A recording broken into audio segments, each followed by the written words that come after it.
தென்னாடுடைய சிவனே போற்றி, எந்நாட்டவர்க்கும் இறைவா போற்றி, அனைத்து தமிழ் உள்ளங்களுக்கும் கனிவான வணக்கங்கள்.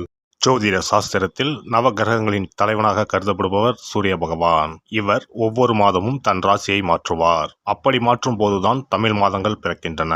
அந்த வகையில் நடைபெறும் விசுவாவசு ஆண்டு மார்ச் மாதம் 15ஆம் தேதி ஞாயிற்றுக்கிழமை அன்று ஏகாதசி திதியில் திருவோணம் நட்சத்திரத்தில் பரிகம் நாமயோகத்தில் பாலவம் கரணத்தில் சித்தயோகம் கூடிய நன்னாளில் இந்த மகத்தான பங்குனி மாதம் பிறக்கின்றது. இம்மாதத்தில் சூரிய பகவான் மீனராசியில் சஞ்சரிப்பதால் இது மீன மாதம் என்றும் அழைக்கப்படுகின்றது. இம்மாத கிரகநிலைகள் என எடுத்துக்கொண்டால் மீனராசியில் சுக்கிரன், சூரியன், சனி பகவான் உள்ளனர். கும்பராசியில் செவ்வாய் பகவான், புதன் பகவான், ராகு பகவான் உள்ளனர். மிதுன ராசியில் குரு பகவானும், சிம்மத்தில் கேது பகவானும் உள்ளனர். இம்மாத கிரக பயிற்சி என எடுத்துக்கொண்டால் சுக்கிர பகவான் பங்குனி மாதம் 13ஆம் தேதி மேசராசிக்கு பயிற்சியாகின்றார். செவ்வாய் பகவான் இம்மாதம் 18ஆம் தேதி கும்பராசியில் இருந்து மீனராசிக்கு பயிற்சியாகின்றார். புதன் பகவான் இம்மாதம் 23ஆம் தேதி சனி வீடான கும்பத்தில் இருந்து குரு வீடான மீனத்திற்கு செல்கிறார். இந்த கிரகங்களின் பெயர்ச்சியால் இம்மாதம் உங்களுக்கு எவ்விதமான பலன்கள் கிடைக்கப் போகிறது, அது சாதகமாக அமையுமா இல்லை பாதகமாக அமையுமா என்பதனை பற்றி காண்போம். பிறக்கப் போகும் இம்மாதத்தில் ஒரு சில ராசிக்காரர்களின் சிக்கி சீரழிந்த வாழ்க்கை பயணம் மாறப்போகிறது. மனக்கசப்பில் வாழ்ந்து வந்த உங்களுக்கு இனி வசந்த காற்று வீசப்போகிறது. எதிரில் எமனே வந்தாலும் சிவனின் அருளால் எதிர்த்து நின்று போராடும் பலம் உங்களை வந்து சேரும். உங்கள் பிறப்பு ஒரு சாபக்கேடு அல்ல, அது சரித்திரம் படைக்கப் போகிறது. வரும் வாய்ப்பினை சரியாக பயன்படுத்தி கொண்டு உங்கள் வாழ்வில் வளமும் நலமும் செல்வ செழிப்பும் பெற்று வாழ்வில் உயரிய நிலையை அடைய வேண்டும். தனது பேச்சு திறமையால் அனைவரையும் கவர்ந்தெழுக்கும் மகர ராசி அன்பர்களே, இந்த மாதம் மனதில் புதிய உற்சாகம் உண்டாகும். முயற்சிகளில் சாதகமான பலன் கிடைக்கும். பணவரத்து எதிர்பார்த்தபடி வரும். உடல் ஆரோக்கியத்தில் மட்டும் கவனம் தேவை. செவ்வாய் பகவான் சஞ்சாரத்தால் கெட்ட கனவுகள் தோன்றலாம். நட்பாக இருந்தவர்கள் கூட பிரிந்து செல்லலாம். தொழில் வியாபாரம் வழக்கம் போல் நடக்கும். எதிர்பார்த்த பணம் வந்து சேரும். கடன் பிரச்சனைகள் கட்டுக்குள் இருக்கும். உத்தியோகத்தில் இருப்பவர்கள் வீண் அலைச்சலை சந்திக்க வேண்டி இருக்கும். மேல் அதிகாரிகளை அனுசரித்து செல்வது நல்லது. குடும்பத்தில் இருப்பவர்களையும் அனுசரித்து செல்வது நன்மையை தரும். கணவன் மனைவிக்கு இடையே மனம் விட்டு பேசுவது நன்மை தரும். பிள்ளைகளுக்காக சில பணிகளை கவனிக்க வேண்டி இருக்கும். அவர்களை அன்புடன் நடத்துவது நல்லது. பெண்களை பொறுத்தவரை இந்த மாதம் நீங்கள் எடுக்கும் முயற்சிகளில் சாதகமான பலன் கிடைக்கும். உடல் ஆரோக்கியத்தில் கவனம் தேவை. பணவரத்து திருப்தி தரும். கலைத்துறையினருக்கு புதிய முயற்சிகளை தள்ளி போடுவது நல்லது. வீண் அலைச்சலும் காரிய தாமதமும் ஏற்படலாம், கவனம் தேவை. அரசியல் துறையினர் பல தடைகளை தாண்டி செயல்பட வேண்டியிருக்கும்.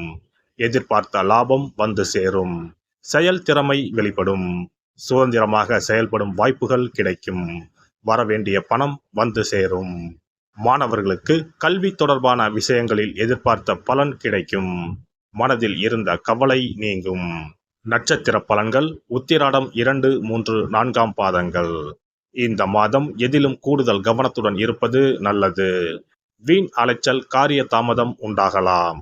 குடும்பத்தில் அமைதி நிலவும். லாப நஷ்டங்களை அறிந்து அதற்கேற்றவாறு செயல்படுங்கள். மனக்குழப்பம் நீங்கி தெளிவான முடிவுகளை எடுப்பீர்கள். திருவோணம் நட்சத்திரம். இந்த மாதம் ஆக்கப்பூர்வமான யோசனைகளால் காரிய வெற்றி உண்டாகும். மற்றவர்களிடம் பழகும் போது கவனமாக இருப்பது நல்லது. சமூகத்தில் கௌரவம் அந்தஸ்து அதிகரிக்கும். தொழில் வியாபாரம் தொடர்பான பணிகளில் கூடுதல் கவனம் செலுத்தி அவற்றை வெற்றிகரமாக செய்து முடிப்பீர்கள். அவ்விட்டம் 1, 2ஆம் பாதங்கள். இந்த மாதம் வியாபாரம் தொடர்பான பயணங்கள் லாபம் தருவதாக இருக்கும். உத்தியோகத்தில் இருப்பவர்கள் மேல் அதிகாரிகள் கொடுத்த வேலைகளை கவனமாக செய்து முடித்து பாராட்டுகளை பெறுவீர்கள். செயல்திறமை அதிகரிக்கும். விநாயகருக்கு அருகம்புல் மாலை போட்டு வணங்க எடுத்த காரியத்தில் வெற்றி உண்டாகும். மனதில் தைரியம் கூடும். சிறப்பு தொகுப்பு.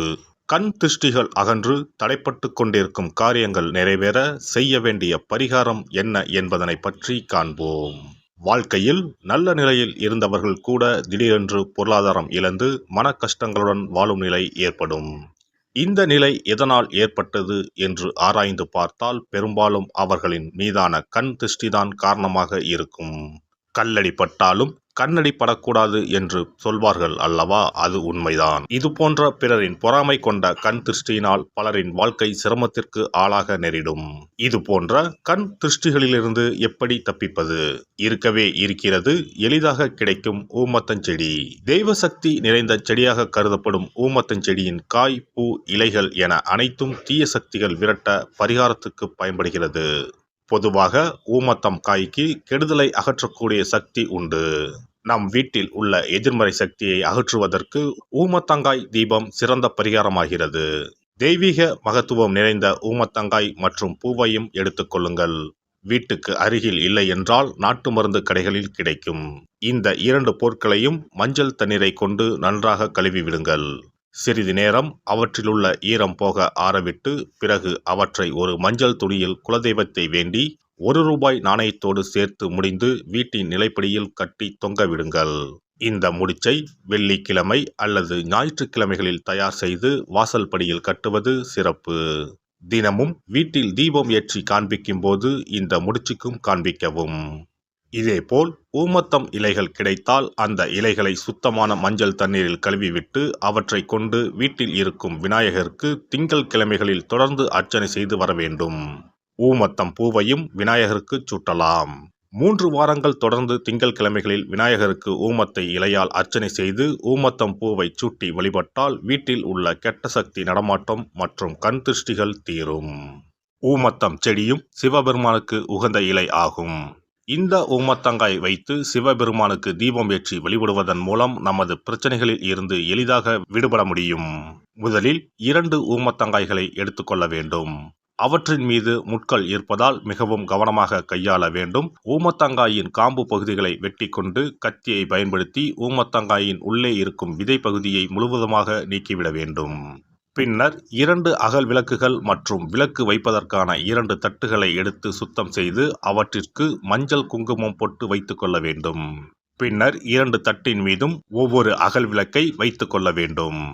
அதன் பிறகு எப்போதும் பூஜை செய்வதற்கு வைப்பது போன்ற வெத்தலைப்பாக்கு, பழம் போன்றவற்றை வைத்துவிட்டு 2 விளக்குகளையும் ஏற்றி சிவபெருமானை மனதார வேண்டிக் கொள்ள வேண்டும். எனக்கு இருக்கும் பிரச்சனைகள் அனைத்தும் தீர்ந்து இன்பமான வாழ்க்கை கிடைக்க வேண்டும் என வேண்டிக் கொள்ள வேண்டும். இந்த பூஜையை வெள்ளிக்கிழமை அன்று தொடங்கினால் தொடர்ந்து 9 வெள்ளிக்கிழமைகள் செய்ய வேண்டும். ஊமத்தங்காயின் மீது எவ்வாறு முட்கள் இருக்கிறதோ அதுபோல நமது வாழ்க்கையில் இருக்கும் முட்கள் போன்ற பிரச்சனைகளை அவை தீர்த்து வைக்கின்றன. இந்த பூஜையை நாம் தொடர்ந்து செய்து வருவதால் நம் மீது இருக்கும் கண் திருஷ்டிகள் அகன்றுவிடும். தீராத துயரங்கள் தீர்ந்துவிடும். பணம், நகை நம்மிடம் பெருகி வரும். சிலருக்கு கையில் சுத்தமாக பணம் இருக்காது. வறுமை தாண்டவமாடும். கடன் தொல்லையால் கஷ்டப்படுவார்கள். பண பிரச்சனையில் சிக்கி கொண்டிருப்பவர்கள் இந்த தீபத்தை ஏற்றினால் 3 வாரங்களில் நல்ல பலனை பெற முடியும். தொழிலில் நல்ல முன்னேற்றம் இருக்கும். கடன் பிரச்சனைகள் தீரும். உறவினர்களிடையே பகைமை இருந்தால் அவையும் மறைந்துவிடும். நோய்வாய் உள்ளவர்கள் இந்த தீபத்தை ஏற்றுவதன் மூலம் நல்ல பலனை பெற முடியும். பொதுவாகவே எந்த பரிகாரம் என்றாலும் அதை முழு நம்பிக்கையுடன் செய்தால் மட்டுமே முழு பலன் கிடைக்கும் என்பதை நினைவில் கொள்ளுங்கள். எல்லாம் வல்ல இறையருளால் நீங்களும் உங்கள் அன்பு குடும்பமும் உடல் நலம், நீலாயுள், நிறை செல்வம், உயர் புகழ், மெய்ஞானம் ஓங்கி வாழ்க வளமுடன். இந்த வீடியோ பதிவு உங்களுக்கு பிடித்திருந்தால் லைக் பண்ணுங்க, கமெண்ட் பண்ணுங்க, ஷேர் பண்ணுங்க, மறக்காம சப்ஸ்கிரைப் பண்ணுங்க, பக்கத்துல இருக்கிற பெல் பட்டனை கிளிக் பண்ணுங்க. நன்றி, வணக்கம். ஓம் நமச்சிவாய. சிவாய நம.